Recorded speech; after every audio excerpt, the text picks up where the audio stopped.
Bonjour et bienvenue dans La Petite Voix continue, un épisode pour prolonger la discussion avec mon dernier invité. Quitte à passer un moment avec des thérapeutes en les interrogeant sur leur parcours et leur métier, autant en profiter pour leur demander aussi des conseils pratiques pour vivre heureux et bien dans notre peau. Dans ce court échange, publié une semaine après l'entretien, j'interroge mon invité sur une problématique concrète par rapport au bien-être ou au développement personnel. Pour ne rater aucun épisode, pensez à vous abonner sur votre plateforme de podcast favorite. Je compte aussi sur vous pour laisser des étoiles, des bonnes notes et des commentaires. Ça aide vraiment à faire découvrir La Petite Voix à d'autres personnes. Allez, La Petite Voix continue, c'est parti!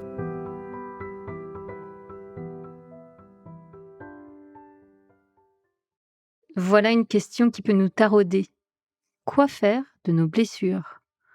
En prendre acte, c'est une chose, mais comment les transformer, les transcender pour qu'elles nous fassent grandir ? On en parle aujourd'hui avec Alain Chevillon, magnétiseur. Bonjour Alain et bienvenue à nouveau dans La Petite Voix. Du coup, Alain, pour cet épisode bis, vous m'avez dit qu'il y avait vraiment ce thème-là des blessures que vous souhaitiez évoquer. Et j'ai envie de dire, moi, ben oui, effectivement, les blessures, comment on peut en faire quelque chose, comment on peut les transcender peut-être pour embellir nos vies. Donc, peut-être ma première question, Alain, qu'est-ce que vous entendez, vous, quand vous parlez de blessures ? Alors, effectivement, on appelle blessure. Une autre personne a écrit quelque chose dessus, considérant qu'il y avait 5 blessures existentielles. Mon propos n'est pas du tout en corrélation avec ce propos-là. D'accord, là, vous parlez de Lise C'est Bourbeau, je ça, crois, hein, c'est tout ça? à fait, Ouais, OK, les 5 blessures de l'âme. Donc là, c'est autre exactement. chose, d'accord. Sachant que l'âme ne peut pas être blessée, mais ce n'est pas grave. Ah, un autre débat. Oui, c'est un OK. autre débat, et c'est pas important, mais simplement dans ce que j'ai reçu, parce que ce livre est une synthèse de tout un travail pendant des années, et petit à petit, ce travail s'est construit progressivement comme une cathédrale. Vous voyez, je peux le dire comme ça. Alors, Alain, je me permets Oui, juste une parenthèse. Le livre que vous évoquez, c'est un livre que vous avez écrit qui s'appelle Métamorphose. c'est ça, Et si je ne dis pas de bêtises, en fait, vous l'avez écrit sous forme de canalisation complètement, de messages tout à fait, reçus de vos c'est guides. ça. D'accord, OK.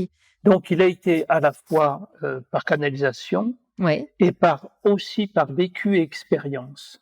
Donc il est venu répondre et montrer véritablement beaucoup de choses dans le travail que je faisais que je ne comprenais pas. Donc, ce qu'on appelle les blessures, qui n'en sont pas en fait, ce sont uniquement des limitations. Ce sont des limitations qui se sont construites dans notre enfance Ouais. par rapport au rapport qu'on a eu avec nos parents. Selon la relation que nous avons eue, si c'était une relation déficiente, ces limitations vont devenir une blessure dans le sens où elles vont nous empêcher, elles vont nous couper de notre liberté d'être. Donc ces blessures que sont le rejet, l'abandon, la trahison, la maltraitance, la séparation, la trahison, et il me semble en oublier une, L'injustice, et non? l'injustice. Merci, c'est gentil. Donc, en fait, toutes ces blessures constituent l'être que nous sommes, c'est-à-dire que Oui. c'est un langage universel. Quand on est dans un rapport avec une personne, tout le monde sait ce qu'être trahi, qu'être rejeté, etc. Donc, ça constitue le jeu égotique, en fait. Oui. On a tendance à croire que ces blessures, en faisant un travail thérapeutique mental, on peut s'en libérer. Mais en fait, c'est une illusion complète. Ah, Et c'est pour ça que c'est si difficile. Parce qu'en réalité, ces blessures ne sont pas des schémas mentaux, mais ce sont des schémas émotionnels. Et dans ce que l'on m'a expliqué, c'est que chacune des blessures, en fait, c'est une information qui est installée sur les glandes endocrines. d'accord. Ce qui fait que quand la blessure se manifeste, comme c'est sur une glande endocrine, il y a production immédiate d'hormones, adrénaline, cortisol, etc. Et pendant que cette blessure se manifeste, tout le corps va être comme empoisonné par ces hormones. D'accord. D'aucune manière, dans la réflexion, vous ne pouvez vous en libérer. Je veux dire, quand vous êtes pris dans la colère, vous ne pouvez pas vous dire, allez, je quitte la colère et je retrouve le calme. Oui. Donc, il va falloir attendre qu'il y ait production d'endorphines pour que l'adrénaline, etc., soit dissous dans le corps et qu'on retrouve un état normal. Oui. Donc, cette information, qui est dans chacune des glandes endocrines, quand on le comprend, il y a la glande endocrine qui a cette information physique de la blessure, mais cette glande endocrine, par les chakras, reçoit une énergie divine. Oh, Et cette énergie divine a 7 aspects. Et ces 7 aspects vont sur les 7 chakras. d'accord. Et ces aspects, ces aspects de l'énergie du divin, en fait, l'Église catholique en a donné des noms, et ça a donné des noms de l'archange. Ah, Et donc, pour se libérer des blessures, et c'est les rituels que je propose dans ce livre, il y a un rituel pour libérer l'information de la blessure qui est sur la glande endocrine par une canalisation d'une énergie d'un archange qui va venir progressivement nettoyer la glande endocrine et la remettre sur sa vibration divine. d'accord. Donc le rituel, c'est un peu pardon, ça me fait penser au protocole de Natacha Calestrémé. Est-ce que c'est comme une prière à dire, avec, peut-être certains gestes précis? Comment ça se passe? Ce sont des rituels coopératifs, c'est-à-dire c'est une vraie canalisation de l'énergie que l'on va faire circuler dans le corps.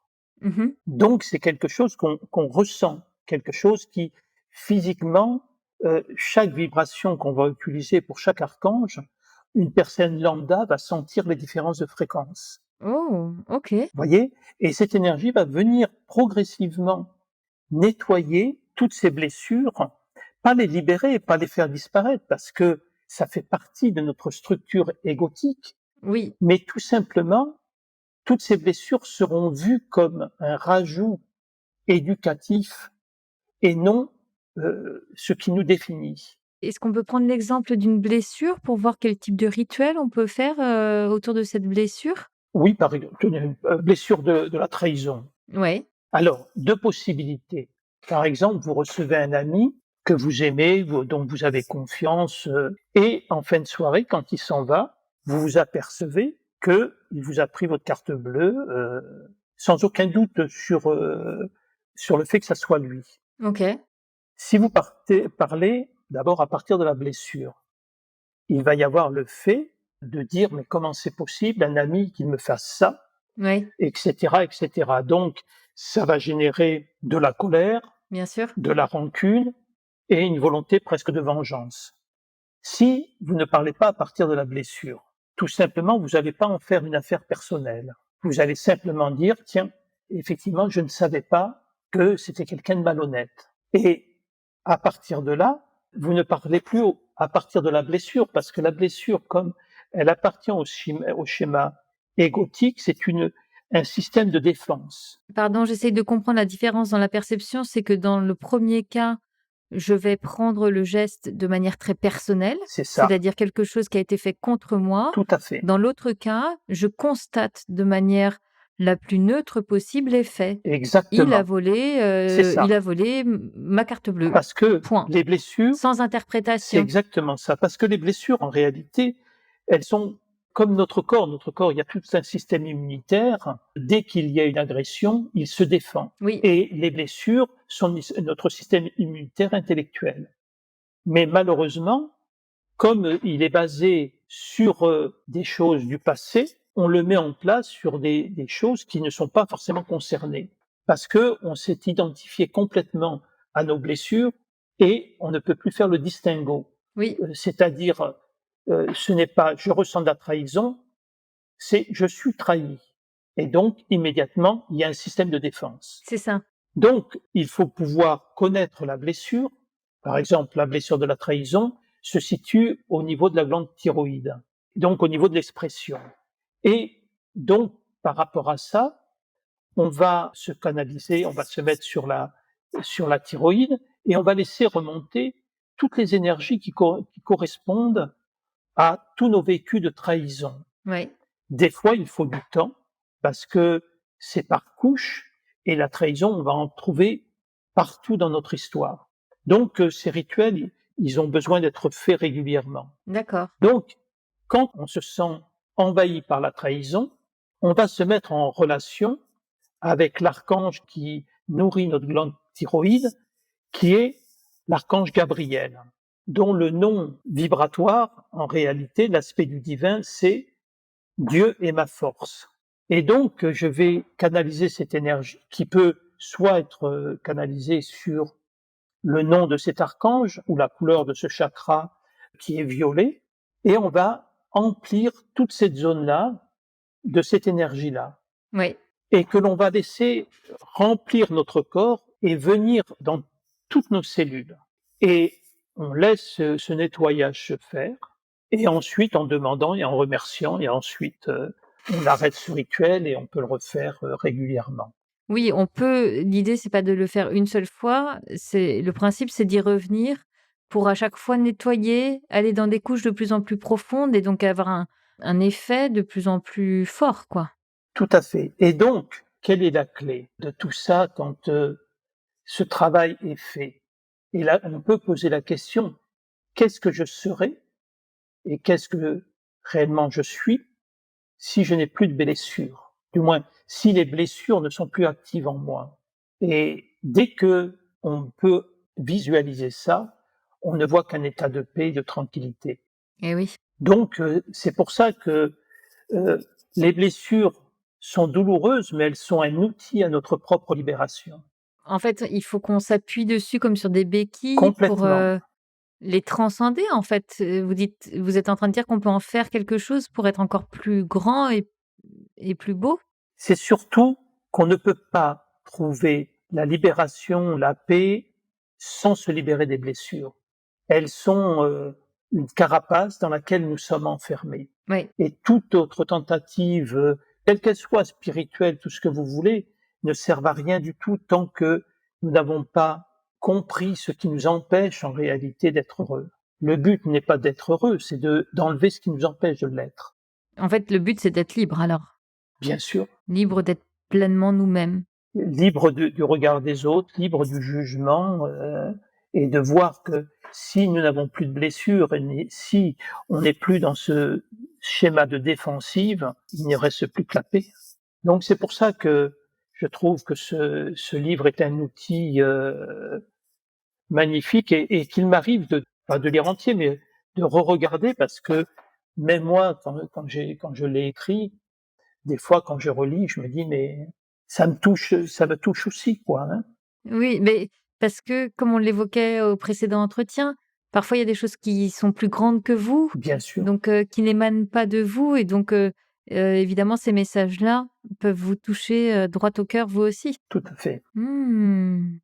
Eh bah, écoutez, merci beaucoup pour ce message, finalement très positif où on se rend compte que nos blessures, en fait, sont nos amis et peuvent être nos alliés et on peut en faire quelque chose pour, grandir et devenir nous, tout simplement. Bien sûr, les blessures ne sont qu'une invitation à devenir plus grand, c'est-à-dire que les blessures sont des limitations que l'on se fait. Oui, La personne qui se sent rejetée fonctionne avec la volonté de vouloir être irréprochable pour avoir l'idée qu'elle a le droit d'exister, oui. tandis qu'en réalité, elle existe de fait. Et la manne et l'abondance divine, il suffit d'ouvrir les bras pour la recevoir, hein. On ne le mérite pas, ce sont des droits de naissance. Mmh, c'est joliment dit.